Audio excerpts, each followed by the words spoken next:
Labadiena, su jumis sveikinasi Aviakadra ir aš Adas. Šiandieną jums pristatysime naujieną – interviu su žmogumi, kuris vienaip ar kitaip prisidėjo prie aviacijos populiarinimo Lietuvoje. Taigi, šiandieną kalbinsime Vilmą Jankienę. Pone Vilma daugiau nei 15 metų leido žurnalą Aviacijos pasaulis, o nuo 2018 metų žurnalas persikėlė į internetą ir tęsė savo veiklą ten. Taigi, labadiena gerbiama Vilma. Labadiena. Būtų įdomu trumpai sužinoti apie Jūs, bei kaip kilo mintis pradėti leisti žurnalą Aviacijos pasaulis. Ačiū už klausimą. Mano rankose yra paskutinis žurnalo numeris ir tai buvo ne 15 metų, o 17 metų popierinis žurnalas. Tai iš tiesų jisai kuo labiau ėjo prie pabaigos, to storesnis darėsi. O pradėjome nuo laikraščio, nuo Aviacijos pasaulis išėjo kaip kas 2 savaitės kaip laikraštis ir tą periodiškumą mes nusikopijavome nuo tokio ant balto popieriaus ėjusio statybų piloto, kurie pasigrobė netgi mūsų vieną labai mums mylimą žodį pilotas. Aš labai norėjau, kad galbūt taip vadintųsi leidinys, bet jau buvo tas žodis pilotas rinkoje.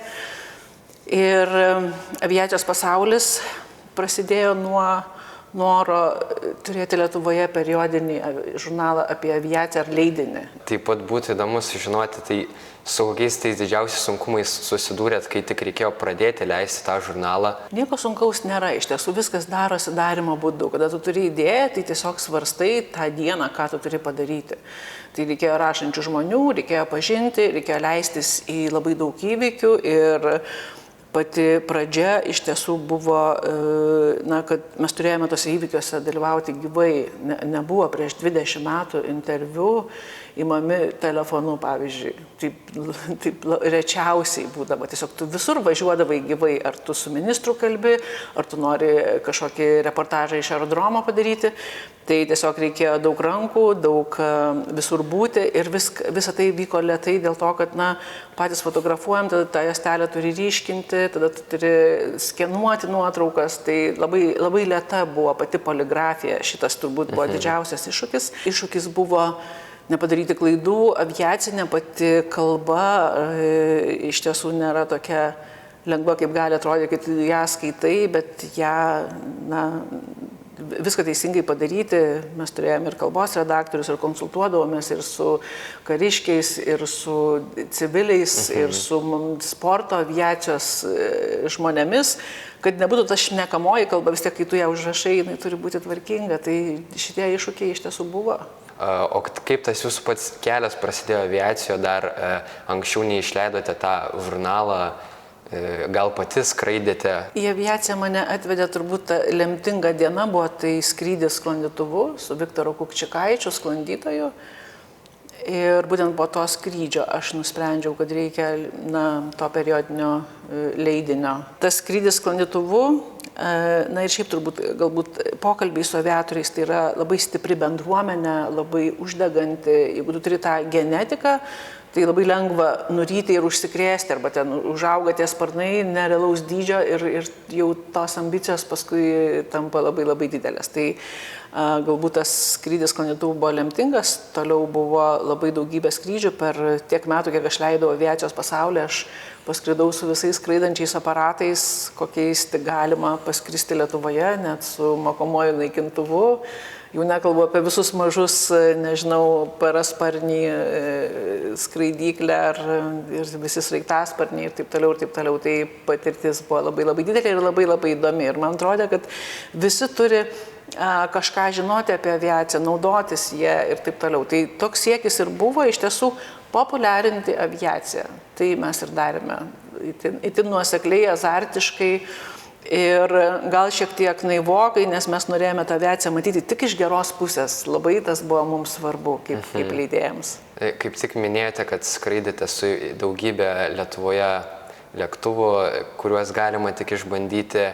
Tai kuris susitikimas su, pilotu ar su žmogumi jums yra įsimintiniausias, paliko didžiausią įspūdį? Skrydžių tikrai labai daug per tiek metų esu patyrusi, bet nauji gal orlaiviai, pavyzdžiui, man labai yra įsiminęs akrobatinis sklandytuvas. Tai buvo ypatingas skrydis todėl, kad pakilus lėktuvas ištempia ir pakelia sklandytuvą aukštai ir tada sklandytuvas nusileidžia darydamas akrobatinės figūras, tačiau jo sparnai yra tvirtesni negu paprastos sklandytuvais, kitaip elgiasi ir visą tai jauti tik tai vėjo švilpesi, girdi nieko, o lėktuvas vartosi kaip, tai yra sklandytuvas vartosi kaip koks akrobatinis lėktuvas. Tai ir tos jėgos, įkrovos ir tas jausmas, kad taip galima, yra labai labai įspūdingas, man tai paliko labai didelį įspūdį ir žinoma, akrobatinio lėktuvo skrydis paliko, mokomai naikintuvo irgi galvojau, kai klausiausi katapultos pamokėlės, galvojau, velnias mane nešė čia į tą galerą. Aš iš tiesų bijojau ir šiaip tokios tam tikros baimės pakylant visą laiką turiu, tai yra adrenalino dozė, bet ji yra valdoma ir kadangi daug turiu žinių, tai tos baimės nėra, jinai yra, aš tiesiog suprantu, ką vienoks ar kitoks orlaivis kokiu metu daro ar atlieka ir taip toliau, bet kažkokios baimės visą laiką aš jos jaučiu. O kokios jūs manot savybės reikalingos žmogui, kuris nori būti profesionalus aviacijoje? Kad jam viskas sektųsi kuo geriau, nežinau, gal kokios charakterio savybės. Charakteris, aš manau, jis yra reikalingas, kaip ir visur reikalingas, tiesiog geras ir stiprus charakteris, aš manau, kad reikalingas visose profesijose. Žmogui būtina jį ugdyti ir galbūt aviacija dar tik prideda ir pakoreguoja. Tai tavo žinios tau lemia tam tikrą, nežinau, psichologinę, psichinę būseną, besimokydamas, tu įgyji naujos patirties ir žinai, ko nereikia daryti, tiesiog išmokstami dalykai. Bet gali būti, kad aviacija tinka tikrai ne visiems žmonėms. Tai žinoma, visada tai yra susiję ir su sveikata visom prasmėm, nežinau, psichinė sveikata, fizinė sveikata, ištvermės kažkokie dalykai, tai žinoma, tai turi būti tiesiog adekvatus. Žmogus nusprendžia pats, ar jis yra tinkamas. Tai turbūt jisai ir pajaučia. Supratau. Neturi jisai būti superherojus iš karto, niekaip. Čia kaip tik superherojaus nuostata visiškai netinka. Čia nei Batmanai, nei kažkokie ten įsivaizduojami, kad tu turi būti, jau ten, nežinau, kažkoks labai turėti visų galių. Tai gal ne, galios yra įgyjamos. O kaip manote, kokios aviacijos sritis Lietuvoje turi didžiausią potencialą ir ateities perspektyvas? Tai labai priklauso nuo žmonių ir aš matau, kad žmonių užsispyrimas ir ta genetika tokia aviacinė, jinai Lietuvoje tikrai egzistuoja. Galbūt politiškai ne visada susiklosto sėkmingai, kaip tarkim komercinėje aviacijoje daug aviakompanijų tiesiog neišsilaikė. Latvių pavyzdys yra geresnis, jie tą savo produktą Air Baltica turi ir myli labai iš tiesų ir jisai labai galingai išsivystė, bet lietuviai turi, pavyzdžiui, aš manau, kad labai perspektyvų yra kosminės technologijos ir kadangi tapome prieš keletą metų Europos kosmoso asociacijos nare asocijuota, tai buvo labai ilgas kelias, aš jį stebėjau ir mačiau. Tai šioje sferoje iš tiesų lietuviai ir įmonių yra įkūrę ir tos technologijos turbūt kosminė pramonė, kaip paradoksaliai beskambėtų, ten yra labai daug darbo ir manau, kad jo ir bus. Šiandieną susirinkom jūsų galerijoje. Kaip ši galerija susijusi su žurnalu Aviacijos pasaulis? Taip gavosi, kad leisdama aviacijos pasaulį, domėjausi menu visą laiką ir turbūt tai buvo geriausias mano poilsis nuo tos leidybos, kuri buvo visada labai daug streso reikalaujanti ir galiausiai tie pokyčiai leidybiniai daugelis žurnalų iš tiesų nebeišeina, gyvai viskas persikelia tiesiog į internetą, mes taip pasiekėme žinias o aviacijos pasaulis turi labai gražų raidžių derinį AP ir taip gavosi, kad AP galerija gimė dar einant žurnalui ir tai buvo mano meilė tokia ir duoklė menui, nes pažinojau daug dailininkų, pradėjau šiek tiek konsultuoti dėl meno įsigijimo, man tai labai gerai sekėsi Ir kai žurnalas jau išsikraustė į svetainę, tiesiog pradėjau rengti meno degustaciją sugalvojusi ir galerijos pavadinimas, kurio labai ilgai nesvarstėm, jis nebuvo nei oficialus, AP galerija, kaip aviacijos pasaulio trumpinys. Ir iš pradžių neatsakydavom aviacijos pasaulio galerija. Dabar taip nebesakom, dabar trumpinam ir tiesiog sakom AP galerija. Ir kas žino, tai žino, kad tai yra tiesiog susijęs su aviacija. Kalbant apie aviacijos temą mene, čia turėtų būti irgi įdomu. Pati labai ilgai ir visą laiką pastebiu tai, kaip, pavyzdžiui, menininkai vaizduoja skraidimų, aviacijos temą, kaip įkomponuoja į kūrinius, nežinau, lėktuvus arba kaip tai gali atrodyti. Patys menininkai iš tiesų nuo aviacijos yra ganėtinai toli ir mane dažniausiai arba labai dažnai šiek tiek nuvilia tas atstumas. Jis yra per didelis. Tas toksai nesidomėjimas aviacija iš esmės nieko gero neduoda mene. Čia mano labai toks asmeniškas didelis pastebėjimas. Ir kartais, ir dabar žiūrėjau Laisvydės Šalčiūtės labai nuostabią didžiulę parodą, kurioje didžiulėse drobėse labai daug orlaivių pavaizduota. Bet man pasirodė, kad jie yra atsitiktinai pavaizduoti, dėl to, kad tai yra, tiesiog taip, orlaiviai yra labai gražus, ar paimsime ten, nežinau, senuosius brėžinius, ar ne, nuo Leonardo da Vinčio, ar ten brolių Raitų lėktuvai, pirmieji orlaiviai, ir dabartiniai, jie yra labai gražus, bet jų prasmė nėra tas grožis brėžinėje arba kažkokia forma. Visa yra esmė, ką jie veikia ore, kaip tu juos valdai ir daugybė kitų dalykų. Tai kartais man to turinio stinga ir ypač, kada būna kažkokie Dariaus ir Girėjimo skrydžio minėjimai, sumačius tokių jungtinių parodų iš visos Lietuvos. Tai man dažniausiai tai nelabai patinka, nes tai yra toks truputėlį kažkokio man per daug banalumo. Šiaip labai įdomu, kai buvau aviacijoje, atrodė, kad net ir su aviatoriais mes apie meną nekalbėdavom. Mes kalbėdavom tik apie aviaciją. Ir aš dabar, kai prisimenu ir žiūriu atgal, ir aš galvoju, daugybė žmonių, šimtai mano herojų aprašyti ir bendrauta, mes kalbėdavome išskirtinai tik apie aviaciją. Mes nekalbėdavome apie jų hobius, apie, nežinau, motociklus, kažkas mokėjo groti instrumentais. Ir dabar aš sutinku, kurie kolekcionuoja paveikslus. Tuo metu tai man buvo nežinoma. Aš labai buvau susiaurinus tą temą iki tikrosios aviacijos, iki orlaivių sistemų ir ką tie orlaiviai daro ir gal dėl to, kad taip tiesiog buvo. Ir galerija iš tiesų išsivystė dėl meno degustacijų. Tokį formatą sugalvojau, kaip žmonės pakviesti, kadangi pati jau žinojau, kad mene randu poilsį, įkrovą, tokį kažkokį nematerialų kapitalą kaupiu. Man tai labai patiko, mano pačios patirtis ir aš galvoju, aš galiu tuo pasidalinti. Ir gimus tą idėją pradėjom daryti meno degustacijas. Ir štai taip iš tiesų pasikeitė ir mano verslas. Minėtas meno degustacijos, gal šiek tiek plačiau kažkaip galit papasakoti, kaip jos vyksta, nes manau, tikrai įdomu sužinoti būtų ir žmonėms, ir man.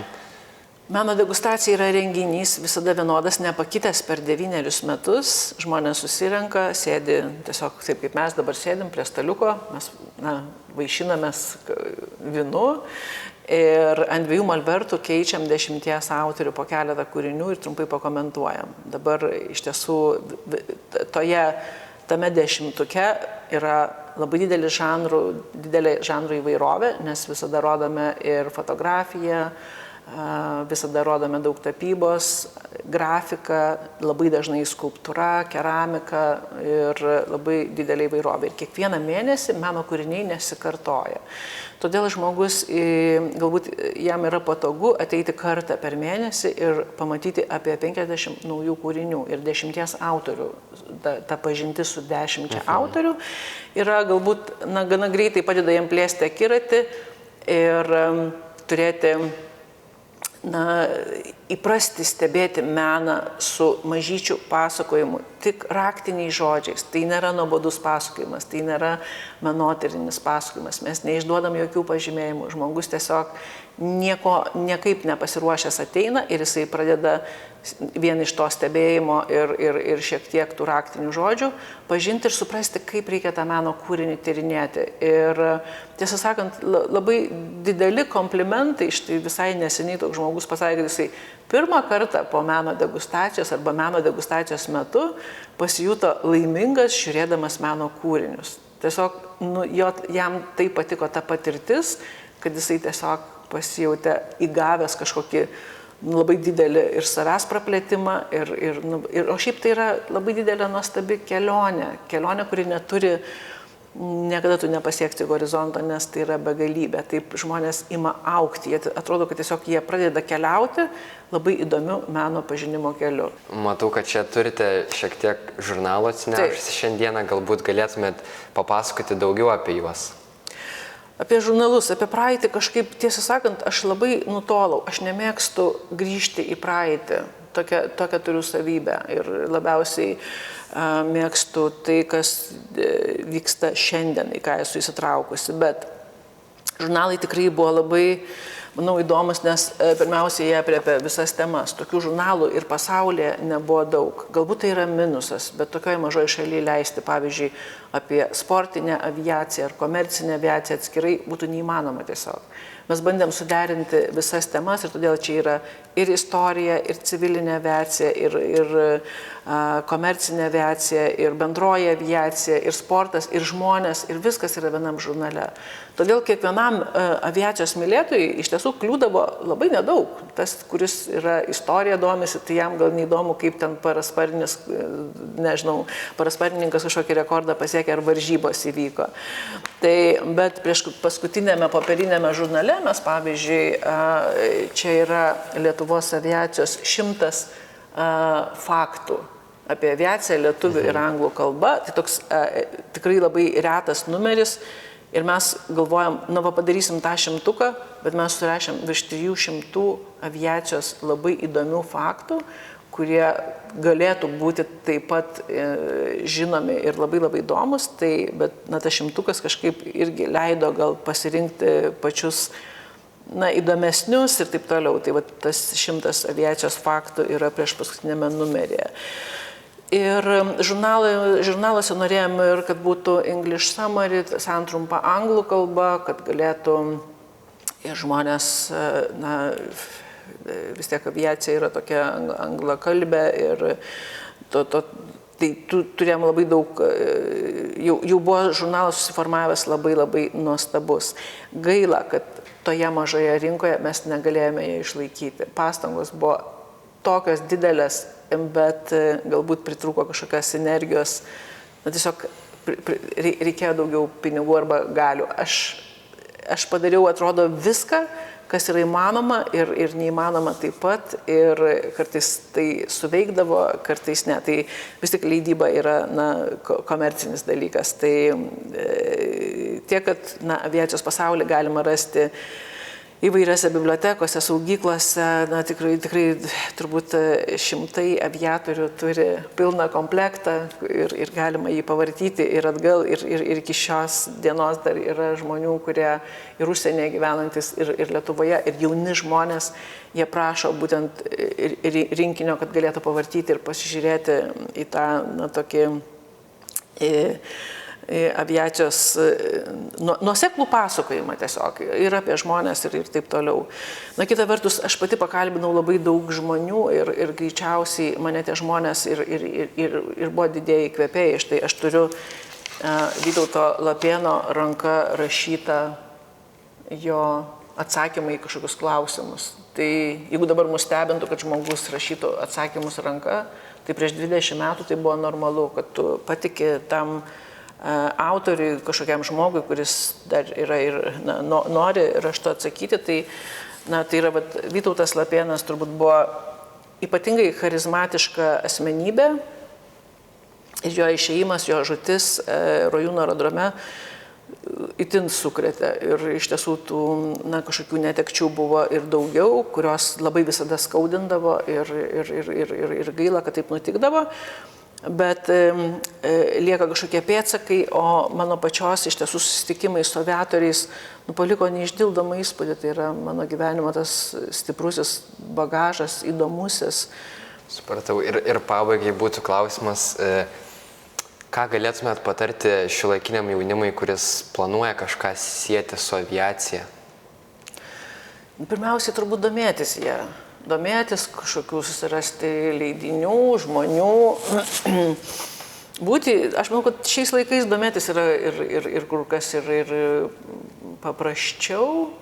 Galima ir pasiekti ir visus aerodromus, ten kažką patirti, žiūrint į kokią sritį einama. Tai tiesiog manau, kad domėtis reikia. Turi klausimą, rasi atsakymą ir gal tiesiog tam tikros drąsos, bet jos reikia, ar tu aviacijoje nori kažko pasiekti, ar ne aviacijai. Tai visų tiesiog žmogui būdingų savybių, jeigu tu nori kažkur keliauti, tai tu ir keliauk, tiesiog padrasinti, neatsisakyti svajonės. Ir tikrai aviacijos pasaulis, kuris rašė apie aviaciją, tikrai suaugusiai publikai, mes turėjom labai daug vaikų skaitytojų ir jis plačiai mokyklose žurnalas būdavo bibliotekose, bet mes turėjom tokių skaitytojų 9-mečių, 8-mečių, kurie įsikibę to žurnalo laikėsi ir sakiau, ar jūs suprantate, kas čia yra parašyta, tai jiems tiesiog didžiausia nuobauda būdavo, arba jie dar geriau ruošdavo pamokas, kad galėdavo, žodžiu, aviacijos pasaulio skaityti, nes kitaip tėvai sakydavo, kad neskaitysi aviacijos pasaulio, kol nepadarysi pamokų.